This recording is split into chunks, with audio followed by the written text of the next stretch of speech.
হচ্ছে সক্রিয়তা। এই যে একটা তিনটা আমরা ধরো তিনজনকে দিচ্ছি, এখানে লেখাও আছে, যদিও আমি দেখতেছি। ধরে নাও আমাদের হচ্ছে HCHO, তারপরে হচ্ছে CH3CHO, তারপরে হচ্ছে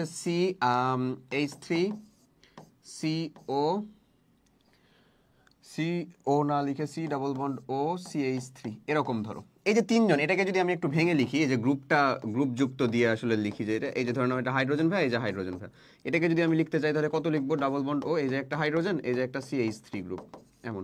এটাকে যদি লিখতে চাই কি লিখবো? ডাবল বন্ড O, এই যে একটা CH3, এই যে একটা CH3, এরকম লিখবো। এই যে একটা CH3, এই যে একটা CH3, এরকম লিখবো না? এখন দেখো কেন্দ্রাকর্ষী জুট বিক্রিয়া যখন সম্পূর্ণ হয় তখন আসলে তড়িৎ ঋণাত্মকতার জন্য এটা নিয়ে নেয় যে এ হবে হচ্ছে একটু মাইনাস, এ হবে হচ্ছে প্লাস, সিম্পল হিসাব। কেন্দ্রাকর্ষী জুট বিক্রিয়া কোথায় কোথায় হবে? কার্বনিল যৌগের সক্রিয়তা জুট বিক্রিয়ার ক্ষেত্রে কে কে যুক্ত হয় আমি এটা দেখাচ্ছি পরে, সমস্যা নাই। কেন্দ্রাকর্ষী জুট বিক্রিয়ার একটা উৎকৃষ্ট উদাহরণ হচ্ছে আমাদের অ্যালডল ঘনীভবন বিক্রিয়া। যাচ্ছি আস্তে আস্তে, দেখো ভালো করে বুঝো।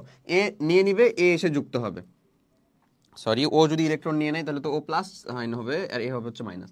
আচ্ছা এ মাইনাস, এ হবে হচ্ছে ভাই, এই কার্বনটা হবে হচ্ছে আংশিক প্লাস।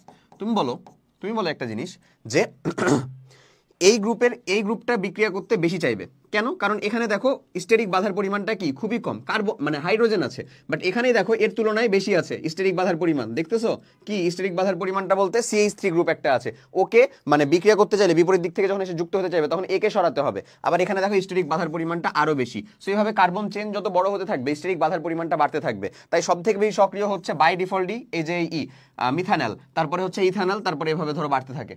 এই হচ্ছে দ্য থিং, ঠিক আছে? ওকে, তো এই যে দেখো কোনো আর মূলক নেই, একটা আর মূলক আর দুটি আর মূলক। এখানে বলা আছে কার্বনের ধনাত্মক আয়ন কমছে, বড় গ্রুপের ভিড়ে ক্রাউডেড বিকারকের আক্রমণের প্রতিবন্ধকতা বাড়তেছে। এটাই, বড় গ্রুপ যত আসতেছে আক্রমণের প্রতিবন্ধকতাটা তত বাড়তেছে, সেটা আমরা বুঝছি। সো কেন্দ্রাকর্ষী সংযোজন বিক্রিয়ার ক্ষেত্রে সব থেকে বেশি সক্রিয় কে হবে? যেখানে স্টেরিক বাধার পরিমাণটা সব থেকে কম, যেমন হচ্ছে দুইটাই হাইড্রোজেন গ্রুপ কার্বনের, যেটা double bond C double bond carbonyl গ্রুপের সাথে যেটা যুক্ত। ঠিক একই রকম ভাবে যেখানে হচ্ছে এই যে CH3 হবে, এটা তো CH3, ওকে, আর এটা CH3, এখানে একটা CH3 গ্রুপ একটা হাইড্রোজেন, আর ওখানে দুইটাই CH3 গ্রুপ। সো ওখানে সব থেকে বাধার পরিমাণটা বেশি। তার মানে আমি যদি এই দিক বরাবর যাই তাহলে আমাদের সক্রিয়তা কি হচ্ছে? কমছে, সক্রিয়তা কমছে আসলে। বুঝা গেছে জিনিসটা? এই বরাবর, ওকে ডান। এবার দেখো সৃজনশীল একটা কোশ্চেন, 2মিথাইল প্রোপিন ওজোনোলাইসিস বিক্রিয়া করলাম, এই বিক্রিয়া A আর B তৈরি হয়েছে, জিঙ্ক অক্সাইড পানি তৈরি হয়েছে, এই যৌগটি হ্যালোফর্ম বিক্রিয়া দেয় না। এরকম অলরেডি আমরা তৈরি করে দেখাইছিলাম তোমাদেরকে। A আর B যৌগের সক্রিয়তার ক্রম অলরেডি কিন্তু আমাদের ডান, এই কোশ্চেনটা আসছে এর আগে করছি না আমরা? ডান। কি তৈরি হয়েছিল? একটা তৈরি হবে হচ্ছে 2মিথাইল প্রোপিন, না তার মানে একটা তৈরি হবে হচ্ছে HCHO, আর আরেকটা তৈরি হবে CH3CHO, 2মিথাইল প্রোপিন। ওকে, এটাই তো, বুঝছো কিনা? 2মিথাইল প্রোপিন, না ভুল লিখলাম একটু, একটা তৈরি হবে হচ্ছে 2মিথাইল প্রোপিন, তো CH3 ডাবল বন্ড CH2, এরকম ধরে নাও 2মিথাইল প্রোপিন। তাহলে এখানে একটা তৈরি হয় হচ্ছে CH3CO CH3, আরেকটা তৈরি হয় HCHO। আচ্ছা, তো এখানে বলতেছে এ যৌগটি হ্যালোফর্ম বিক্রিয়া দেয় না, এখানকার মধ্যে হ্যালোফর্ম বিক্রিয়া দিবা না হচ্ছে এ, তার মানে এটা হচ্ছে এ যৌগ, আর এটা অবভিয়াসলি তোমার কি যৌগ তাহলে ভাইয়া থাকতেছে? বি যৌগ। এখন বলে এ আর বি এর সক্রিয়তার ক্রম ব্যাখ্যা করো, বিশ্লেষণ করো। এ আর বি এর ভিতরে সক্রিয় কে অবভিয়াসলি হবে? এ হবে নিশ্চয়ই সক্রিয় বেশি, কারণ সেখানে আমাদের প্রতিবন্ধকতাটা কত? খুবই কম, খালি দুইটা হাইড্রোজেন গ্রুপ আছে। বুঝা গেছে? এখানে আমাদের প্রতিবন্ধকতা বেশি। ক্লিয়ার?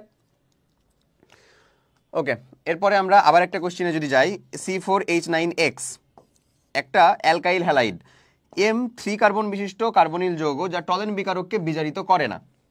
এম কোথায় আমাদের? এম, এই যে এম, 3 কার্বন যুক্ত একটা কার্বনিল যৌগ যা টলেন বিকারককে বিজারণ করে না। এটা একটু পরেই দেখবো আমরা যে অ্যালডিহাইড যারা আছে তারাই কেবলমাত্র টলেন বিকারকের সাথে বিক্রিয়া করে, কিটোন যারা আছে তারা টলেন বিকারকের সাথে বিক্রিয়া করে না। তাহলে এরা যেহেতু 3 কার্বন যুক্ত কার্বনিল যৌগ যা টলেন বিকারককে বিজারণ করে না, তার মানে এম নিশ্চয়ই হচ্ছে CH3CHO, 3 কার্বন যুক্ত যেহেতু বলে দিছে, CO CH3, তাহলে এটা কিটোন একটা হয়ে গেল। ওকে, আবার এটা কই? এখন ঘ নাম্বার বলছে কেন্দ্রাকর্ষী সংযোজন বিক্রিয়ায় এম আর এন এর মধ্যে কোনটি অধিক সক্রিয়? দেখো ভাই, এম যদি এটা হয়ে যায়, তোমার এ যে যৌগটা, এখান থেকে একটা অ্যালকিন তুমি পাবা, এখন কাহিনী হচ্ছে যে এ যৌগটা 4 কার্বন যুক্ত ছিল, তোমার এখানে এম যৌগই 3 কার্বন যুক্ত, তাহলে এটা কত? 4 কার্বন, আর একটা কার্বন অবশ্যই এখানে আছে HCHO, এরকম থাকবে না? যদি এমনই থাকে, এখন বলে এম আর এন এর ভিতরে সক্রিয় কোনটা, তুমি বলো এটা হচ্ছে আমাদের এম আর এটা হচ্ছে আমাদের এন, কোনটা বেশি সক্রিয়? অবভিয়াসলি আমাদের এটা বেশি সক্রিয়।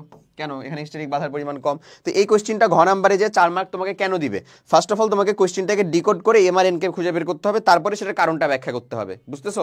এটার খাটনিটা যতটা এখন অনেক কমে গেছে, বাট আলটিমেটলি তুমি একবারে শুরুর কথা চিন্তা করে দেখো, যখন তুমি অর্গানিকটা ওইরকম ভাবে ধরতে পারতা না বা করতে পারতা না, ওই কনসেপ্টে চিন্তা করলে তুমি কিন্তু অনেকখানি করতেছো। এবার আসো কেন্দ্রাকর্ষী জুট বিক্রিয়ার কথাই যাই। সি ডাবল বন্ড ও কার্বনিল যৌগ আমাদের এখানে হইতে পারে আর, এতে হইতে পারে হচ্ছে এইচ, এখানে হইতে পারে হচ্ছে আর, হইতে পারে হচ্ছে এইচ, এমন যে কোনো একটা তৈরি হবে। এখন এর সাথে কেন্দ্রাকর্ষী জুট বিক্রিয়াটা দিবে কারা কারা? এই যে এই ইলেকট্রন নিয়ে নিলে এ হবে হচ্ছে মাইনাস চার্জ, ও হবে হচ্ছে প্লাস চার্জ। এর সাথে কেন্দ্রাকর্ষী জুট বিক্রিয়ার ভিতরে দিতে পারে হচ্ছে আমাদের HCN, কেন্দ্রাকর্ষী জুট বিক্রিয়া দিতে পারে হচ্ছে আমাদের HCN, দিতে পারে আমাদের RMGX, গ্রিগনার বিকারক, এগুলো অলরেডি তুমি দেখছো, ঠিক আছে? কেন্দ্রাকর্ষী জুট বিক্রিয়া দিতে পারে হচ্ছে HX, এটা সবাই কিন্তু কেন্দ্রাকর্ষী জুট বিক্রিয়া দিতে পারে। কেন্দ্রাকর্ষী জুট বিক্রিয়াটা সম্পূর্ণ হবে। এই কেন্দ্রাকর্ষী জুট বিক্রিয়া মানে কি? এখানে প্লাসের সাথে মাইনাস, অলওয়েজ প্লাসের সাথে মাইনাস, এটা আমরা করেছি না? এটা তোমাকে কনসেপ্টটা দেখাচ্ছে যেন যেন তুমি বুঝতে পারো সায়ানাইডটা কি মাইনাস, হাইড্রোজেনটা কি প্লাস, তাহলে এটার সাথে কোনটার সাথে কোন পার্টটা যুক্ত হবে? এই যে প্লাসের সাথে মাইনাস, মাইনাসের সাথে কি তৈরি হবে? প্লাস তৈরি হবে। সো আলটিমেটলি এখান থেকে একটা প্রোডাক্ট কেমন তৈরি হবে আসলে, মানে এখানে একটা কার্বন বাড়বে, কার্বন সংখ্যা বাড়বে এবং একটা সায়ানো হাইড্রোকার্বন তৈরি হবে। ওকে, এই RMGX এর সাথে বলো, এই যে MGXটা এটুকু ছিল হচ্ছে প্লাস, এটুকু কি ছিল হচ্ছে মাইনাস, এমন ছিল। তাহলে এইটার সাথে তৈরি প্লাসের সাথে কি যুক্ত হবে? মাইনাস, আর মাইনাসের সাথে কি যুক্ত হবে? প্লাস। ঠিক একই রকম ভাবে HX এর কথা যদি চিন্তা করি, এক্সটা অবভিয়াসলি মাইনাস, হাইড্রোজেনটা কি ভাবে? Obviously plus.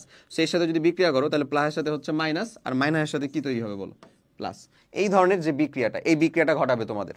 ওকে, ঠিক একই রকম ভাবে এই জায়গার ভিতরে আমরা দুইটা জিনিস একটু শিখে ফেলি, তাহলে খুব ভালো হবে তোমার। কেন্দ্রাকর্ষী জুট বিক্রিয়াতে আলফা হাইড্রোজেন, আলফা হাইড্রোজেন এখানে শিখে ফেললে পরের বিক্রিয়াগুলো খুব সহজ হয়ে যায়, ঠিক আছে? চলো এবার আলফা হাইড্রোজেনকে যদি আমরা চিনতে চাই, আলফা হাইড্রোজেন হচ্ছে যে কার্বনিল গ্রুপ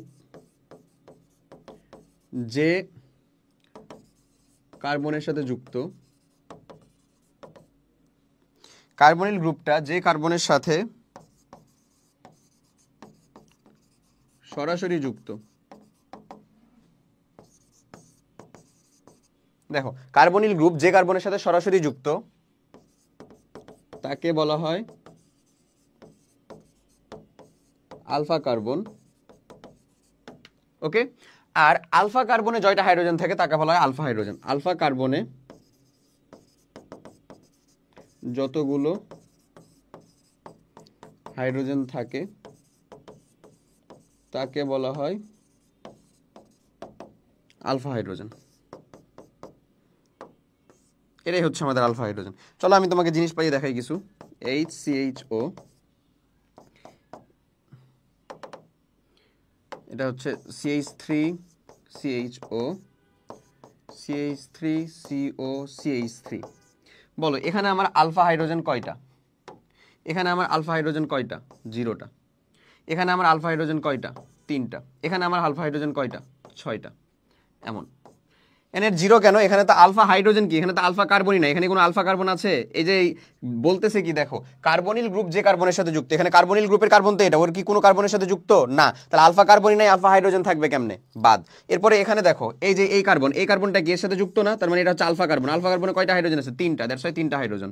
এটা দেখো এর সাথেও যুক্ত, এর সাথেও যুক্ত, তার মানে এটাও আলফা কার্বন হয়, এটাও আলফা কার্বন হয়। টোটালে কয়টা হাইড্রোজেন আছে এখানে? 6।